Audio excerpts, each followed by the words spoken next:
This is Lisa from Mobile Tech Review, and this is the HTC Vivid on AT&T. This is one of two LTE phones that they've just released. This and the Samsung Galaxy S2 Skyrocket are both LTE Android Gingerbread phones. It has a 4.5-inch display, again, just like the Galaxy Skyrocket, and the usual capacitive buttons at the bottom here, but this is a real design departure on the back for HTC. You can see this bizarro kind of glossy pyramid thing going on here that flattens out. It's very slippery. It's kind of awkward actually to hold and to pick up, and gee, we don't know why HTC did this. Usually we love their designs, their Sensation XL, HTC Rhyme designs with the soft touch kind of finish, and then the contrasting metal back were very nice, and here we have, well, something quite different. Rocker button for volume right here, power button up top, headphone jack up top, nothing on this side except for the micro USB port, and nothing at the bottom. We've got a microphone hole there. And directly on the back we can see this is a metal plate, which is nice, except for it's a little bit of a confused design aesthetic because you've got this very flat metal plate here in terms of gloss. It's very flat, not shiny, and then you've got the glossy back here, a little bit confused. Well, beauty is in the eye of the beholder. Maybe you'll love it. And then we've got a slide up area. You covered this grill when you slide it up. By the way, 8 megapixel camera, dual LED flash here. And to take this off, you push up, take the metal back off. Here's the battery, here's the SIM card slot, here's the micro SD card slot right here. So you've got to pull the battery to access either of these. It's normal to pull the battery to access the SIM card slot, but the micro SD card slot, that's a little bit of a pain in the neck. And this slides back on reasonably easily. That rear 8 megapixel camera, by the way, is one of HTC's good new cameras. It has illuminated backlit sensor, it's 8 megapixel, it's got a f2.2 fast lens, and it's 28 millimeter, so you get a pretty wide viewing angle on that. Up front we have a 1.3 megapixel video chat camera versus the 2 megapixel that's on the Galaxy Skyrocket. And again, we're running Android Gingerbread here with HTC Sense 3.0 software. No, it's not 3.5. No, we don't know why that is. Kind of a bummer there. It runs on a 1.2 gigahertz Qualcomm Snapdragon dual-core CPU, and so far we've seen good things with the Qualcomm dual-core CPUs working well with LTE, both on Verizon and on AT&T, so we've got pretty good reception here. We've got 2 bars, which doesn't sound impressive, but for a fledgling new network in the Dallas-Fort Worth area here in the suburbs, that's pretty good, and it's about a 90 dB signal. Very solid, never drops off LTE. And again, just like the Skyrocket, you can see there is no option to actually turn off LTE, and thus we cannot test this on HSPA Plus right here. We'd have to go way, way far out into the countryside just to actually escape LTE in Dallas. I know, poor us. Speaking of LTE, it's in about 9 markets right now. It will be in 15 markets by the end of 2011. That's not many for now. Dallas, San Antonio, Houston, Atlanta, Georgia, Athens, Georgia, Boston just opened up, Washington, D.C. New York City should be coming by the end of the year. Speeds on the phone for a 1.2 gigahertz dual-core CPU, not real phenomenal according to the benchmarks. Experientially, it feels just fine to use it. It's not ultra laggy or anything like that. In fact, it's not laggy at all. But on Quadrant, it did about 2159, which is okay for a dual-core CPU, about middling and average. Galaxy S2 Skyrocket blows that away, so does the Galaxy S2, not Skyrocket, just the regular HSPA Plus version of the phone. Those score in the low to mid 3000s. Wow. But again, compared to most dual-core phones that are available right now, that's about average. The LinPack score it's kind of variable on this. It was a little strange. It jumped around some from 59 up to about 64 or so. And the SunSpider JavaScript test was okay. It was 4459. That's again about middling for dual-core phones, not as impressive as the Samsung phones or even the HTC Resound on Verizon and the new Droid Razr on Verizon. Those are both quite fast when it comes to the SunSpider JavaScript test, pulling in 2098 for the Razr and 2998 for the Resound. And take a look at the phone. You see your standard HTC Sense here. Again, HTC Sense 3. We've got the clock with the weather. And this is what happens if you spin. You can get access to all of your different desktops here. You do also get the zippy spin where you can get going in a carousel. cute to look at. Not sure that's terribly useful. And you get their FriendStream social networking widget, which I actually like quite a lot, and some AT&T widgets where they're pushing some featured apps and stuff like that. And speaking of AT&T apps, you can see this screen is just littered with AT&T stuff. You've got your My AT&T for account management. You've got their live TV that's powered by Mobi TV for streaming TV shows. Yellow Pages Mobile, visual voicemails on board, and there is more. We've got Amazon Kindle preloaded, AT&T's barcode scanner, which is actually kind of handy, AT&T's family map along with AT&T Navigator. Flash players, of course, on board, and this does have an FM radio. HTC's Footprints is here, an HTC Hub. Polaris Office, the basic version. We'll take a look at that right now. And as you can see, you can create a new document. This is a very basic version for Word and Excel. Not much of a user interface going on here, but it gets the job done for viewing documents and really creating them too. That's about all you see there.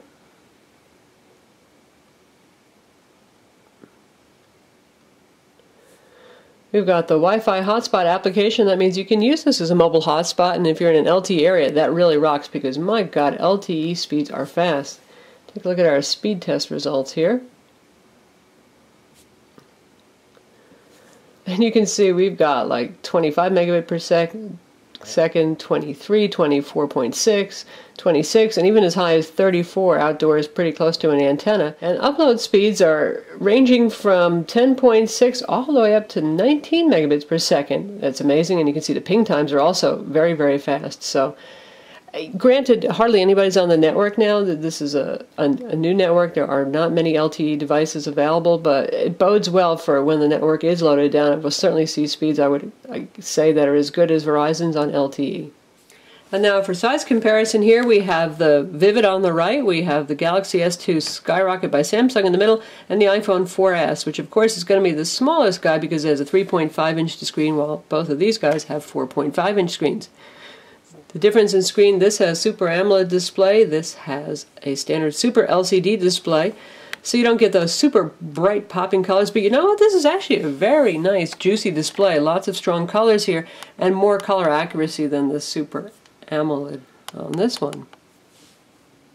Resolution's also better here. You have QHD 960 by 540 pixels by the same old boring 800 by 480 that's on all the Galaxy S2s, which sounded great at the beginning of the year, but now is starting to sound a little old and tired, especially now that we got some 720p display phones coming out on Verizon. In terms of thickness, well, they're both actually pretty slim phones. You can see from the side. The HTC hides a little bit more with that bevel design, but I'll put them flat on a board and they're pretty darn close in terms of thickness. As a phone, this has acceptable but not great voice quality. Now, we have good AT&T service here in the Dallas area, so almost no phone ever sounds bad, but this guy sounds a little bit more digitized on outgoing voice. Our callers so far have preferred the iPhone 4S and the Galaxy S2 and Galaxy S2 Skyrocket to this phone, but it's not like garble junk or anything like that. Let's put it that way, folks, but it's not the ultimate in clarity. So if you live in an AT&T signal challenged area where voice is sometimes an issue, do keep that in mind. This does have HTC's kind of cool lock screen here. You can see where you drag the ring up to unlock the phone, but you can have quick access and you can set which applications you have here to any of these. So say we want to use the camera. Just drag it right down to the ring. We don't actually have to unlock and then go hunting for the camera. And speaking for the camera, this does have a really good camera, and we're going to put our beloved basil plant here as a photo subject. It can shoot 1080p video, 30 fps, very smooth, and it has pretty fast focusing. You can either let it intelligently focus. It has face detection, by the way, among other things, or you can move the focus point around if you want. Just hit the button.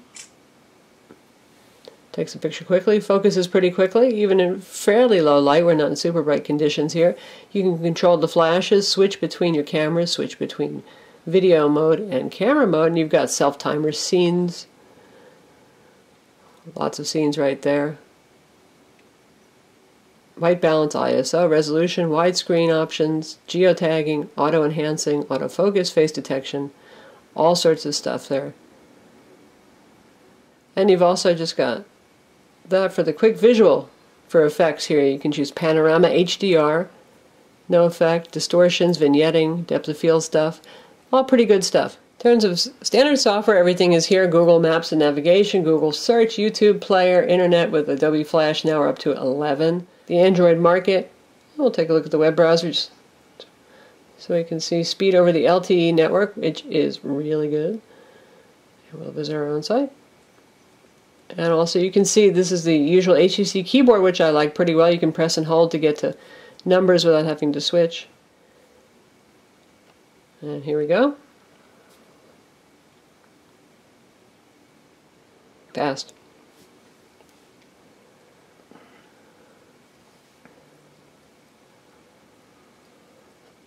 Scrolling is smooth thanks to dual-core CPU. Flash ads are on board and not bothering it at all. Works just fine. Let's check out a video review of the Skyrocket so we can test Adobe Flash playback.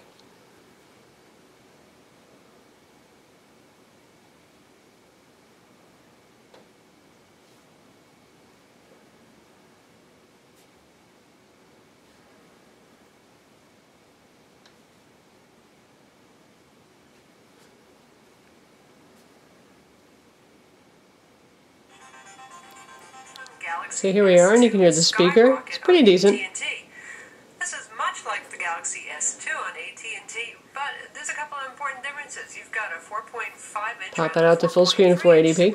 display, and you have LTE 4G. That's true 4G. Okay, again, this is over LTE as well, so performance is fine. And while we're looking at performance, we'll check out the bundled version of Need for Speed Shift. This is a demo version that's playable.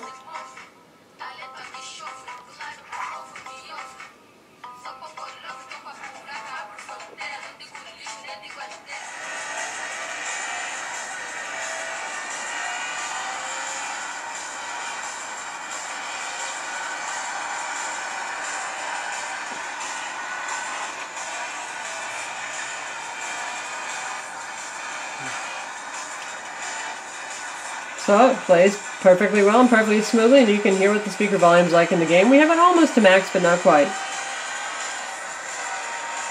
For video chat, we've got Quick Light pre-installed, as well as Google Talk, which supports video chat on this phone, and of course you can download Skype as well.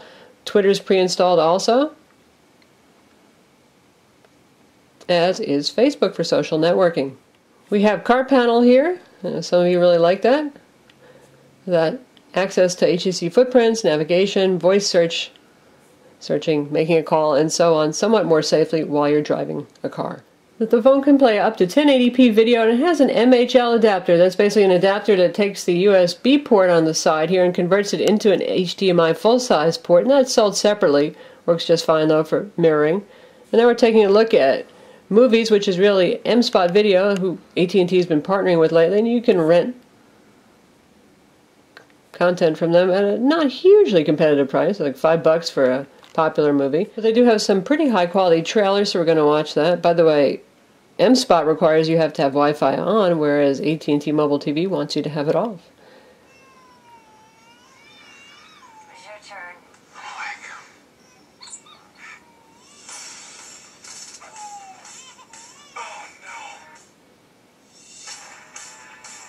So, good quality, plays it back perfectly well.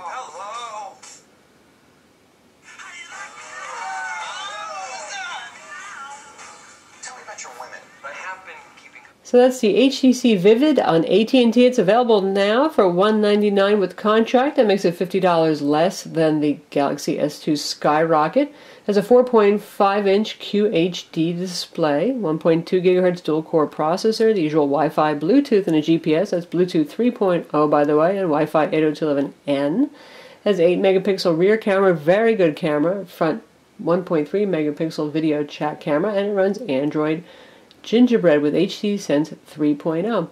It's not a bad phone. I just feel like it's showed up a little bit like the Galaxy S2 Skyrocket. In fact, we're going to be doing a smackdown between these two phones, so for those of you who can't decide which of the two LTE phones you might want to buy, hopefully we'll make the decision a little bit easier for you. I'm Lisa from Mobile Tech Review. Visit our website for a full review of the HTC Vivid.